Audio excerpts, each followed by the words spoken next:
Welcome to the Hawks Nest, the home for all your Hawks and NBL news. I'm your host, Glenn Saville, and we've got a great show for you this week. We'll have all the news from round 19, and this week on the panel we'll have former Hawk forward and current NBL commentator Troy Pilon, and from andthefoul.net, Nat Sullivan. Now, let's take a look at the top stories from around the league. The Hawks have stretched their winning streak to 4 with another big win, this time over the New Zealand Breakers. The Hawks have now leapfrogged the Breakers into 5th spot on the ladder and face Adelaide in another do-or-die clash this Friday night at the Sandpit.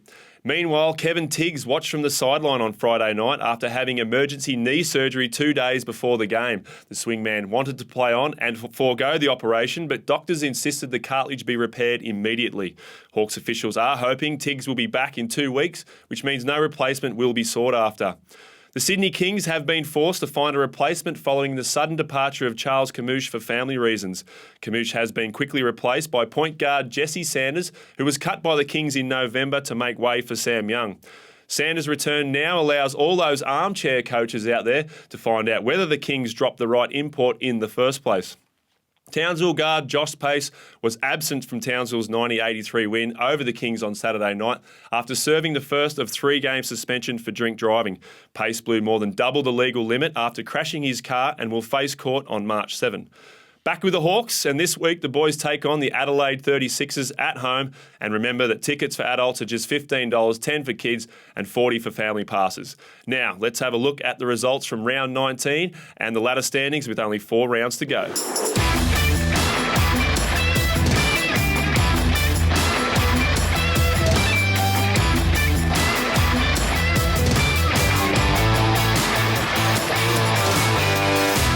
As we mentioned in last week's show, round 19 was Heritage Round for the NBL, and we thought there was no better time to have a look back at some of the standout moments in Hawks history. National Invitation Basketball League, is this the moment of truth, John? I think so, Ron. It's going to be a very exciting year for basketball, and if this National League does get off the ground, it should be really big things for basketball in general. Back to McLeod with Tonkin into the basket. Good play in the wire. 77-72, there's 7.5 minutes on the clock. Williams takes the shot. And Williams. It's great for basketball, and I think I'd like to thank all the guys that I played basketball with and the guys that coached me. Without these fellas here, I would never have won the award. So Taken away by Kamingo. Brisbane team fumbled the shot. Slack takes it. McLeod, then up to Williams. Williams lobs it to Jimmy Slack, who goes under the basket and puts it in. The most unfashionable teams in the Basketball League, and that's the Illawarra Hawks. Being unfashionable, though, certainly hasn't stopped them from being successful. The Hawks have been finalists for the past 2 years, yet this year they've had their share of problems during the off-season. Losing the ball with the hands of Don Pickett. Pickett on the end of the pass, got fouled on the way to the hoop. The basket went down. And the man with a great deal of responsibility, in my opinion, is number 5, their captain, Gordy McLeod. Now, Gordon McLeod is the heart and soul of this team. He's the man who makes the whole thing click. And it's he who has to push the ball up the floor. And when the Hawks really run the ball, that's the time when they look good. So Bobby Cadee has gone absolutely crazy, arguing with referee Bignell there. Bring these up into a 2. And the clock will wind down on the Snake Pit, one of the most famous venues in basketball in this country. And this is it. Has ceased.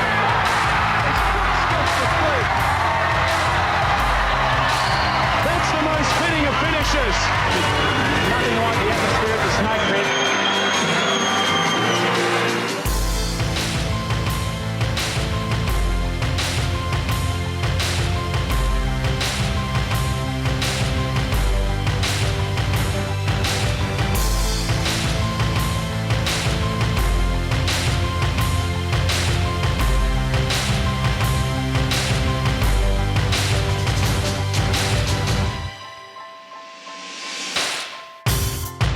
Today I am here to announce that I am retiring from the club.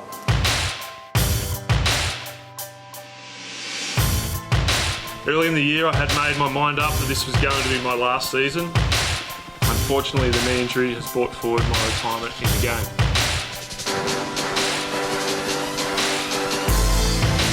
Rodney Clark again strong to the basket. Tiggs takes off. What's he got? and that'll do. 29-year-old guard out of the United States as Dave Gruber. See a nice pass there from Tyson Forward with the flash. He now pulls up 3 over Casey Franklin, knocks it down. Good Jemison. This club has talented backup, and he warns, beware the wounded Hawk. Welcome back to the show. Time to take an in-depth look at the issues around the league. This week, we're joined by former Hawk forward and current NBL commentator Troy Pilon, and from andthefoul.net, Nat Sullivan. Welcome to the show, boys. Hawkies on fire still. Truckee, what do you reckon? Oh, probably the hottest team in the competition right now, you'd have to say, and I was particularly impressed with their win the other night because they didn't have Tiggs. I thought they would struggle a bit, but really they got the win quite easily in the end. So Kevin Tiggs rocks up to the specialist, goes in, here's my scans. Specialist, I've got a spare half hour. You want me to do a bit of surgery for you? And he comes out and they're on crutches. Yeah, from what I've heard, he's never had an injury before. A bit like you. I think you didn't have many injuries during your career. No, I was pretty lucky till I was about 30. I think that was about the same time I started getting salt and pepper. Yes. Interesting one. Yeah, well, interesting. But I thought the Hawks, as I said before, really struggled. But they did a great job, and obviously Rodney's a big part of that. But I thought everyone played pretty well for the Hawks the other night. Gruber's been... I've heard his name's now White Chocolate. Is that true? I don't know. That's maybe what Tyson Demos. But what are your thoughts on the game, Nat? Yeah, I think I thought it was great. Yeah, like Truck said, without Kevin Tiggs, pretty amazing. Like the Breakers were heavy favourites, and Hawks came out and shocked them. Corey Webster thought it was a bit more of a conspiracy, like what Dave Corletto said. But, Very interesting one. I know you're the man on the ground in regards to that. He's, I don't know, is he trying to lawyer the NBL by tweeting in French? Did he start this tweet with, How did it start out? You're the man on the ground, you know what went on there. Yeah, pretty much, to paraphrase, he said that, pretty much the NBL refs are, the NBL making NBL refs, call fouls against the Breakers pretty much because they don't want the Breakers to win again, which is pretty much like what Daryl Corletto said after about round 3 or 4 this season. So... anyone can use another language now. Yeah, so and he hasn't been fined. Yeah, he has since been deleted, but you put anything up on the internet, gets screenshotted, gets sent around. So who knows? If you do go to, I'll give you a little plug here, but if you do go to hoops.com.au, there is actually a topic on that message board underneath Corey Webster conspiracy, and you can read the tweets there that he since deleted. So that weekend, though, Hawks getting that win over New Zealand. Sydney picked up one Friday night, lost another one on Saturday to keep things very interesting for the top 4. Yeah, it's still wide open. Interesting looking at Melbourne even only have 12 wins at the moment. So, they're even a slight chance of maybe dropping out if they have a complete collapse. But, yeah, it's very tight there. Hawks still very much in it. Are the Hawks going to be able to get through the rest of the season? I mean, it was a great win against New Zealand, but without Kevin Tiggs. Yeah, it's possible. They need to go, 4-1 pretty much, or it'd be great if they can win all games, but it's unrealistic, I'd say. Good theatre. Yeah, if they can at least pull out the next win without Tiggs, and then who knows, because then Kevin Tiggs comes back and then it's wide open. Now, Josh Pace had a little bit of a brain explosion, drink driving. I've heard there's a bit of a bingle. Has Townsville been very lenient, only giving him 3 games? Yeah, I think very lenient considering their history. They just give imports the flick after anything, especially now moving to the community model, and it's very community based, and anything like that they usually give them the flick. But I guess the Crocs couldn't afford to lose an import, even though they won't make the playoffs, but they didn't want crowds to drop off. So, I guess 3 games. What's the most the cab's going to cost you in Townsville? Yeah, well, I back in the day, a lot of clubs used to get free cabs back to their house, right. I think. Camus leaving the Kings, and a very interesting one, Jesse Sanders coming back. We've never seen that before, right? No, I can't remember any situation where, but obviously it's going to work well if he still remembers all the plays. But, one of their things at the moment, the Kings, has been their exceptional way they execute their offence, and he was a big part of that. And Sanders coming back in, it's going to be a bit of a bonus that he's already more of the true point guard to play that position. Yeah, and he's already got all the plays and that, and understands what Shane wants. So that's probably a good fit for the Kings. It'd be good to see Sanders and AJ playing together again, and see AJ's numbers bump back up to where he was at the start of the season. As soon as Jesse left, there was no real point guard to give him, to AJ anymore, and so it would be interesting. And now that the Tigers are sort of going down a little bit, and it looks like the Kings may be going up, could very well see the the Tigers slip out of the top 4 and maybe the Hawks slip in. Yeah, well, we were talking last week that possibly the Tigers might have had that spot tied up, but yeah, it's making things very interesting. Big topic last week was I call it the little fracas. I don't know if it was a brawl or anything that went on. James Ennis, no case to answer. He's right. Joey Wright. What, do you have a week off? What's going on? What's your thoughts on it, Truckee? I don't know. Apparently, I don't know if he actually turned up there and there was no one there. But does that mean you walk in, you see crickets, you're out of there? I think if you turn up and no one's there, you win. So maybe you could have used that reasoning, but obviously they've rescheduled it. I haven't heard any dates yet, so that'll be interesting. Oh, well, just leave it till the end of the season. Yeah, probably just you'll hear nothing more from it, I'd say.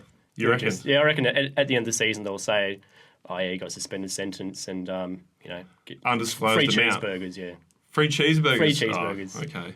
The ticket pricing, actually, that was another one we're going to talk about. Yeah, it didn't work. Yeah, well, it went up from $1,700 the week before, the game before, up to $2,500. So a bit of improvement. You wouldn't expect it to double the next game, so it will be interesting the next game.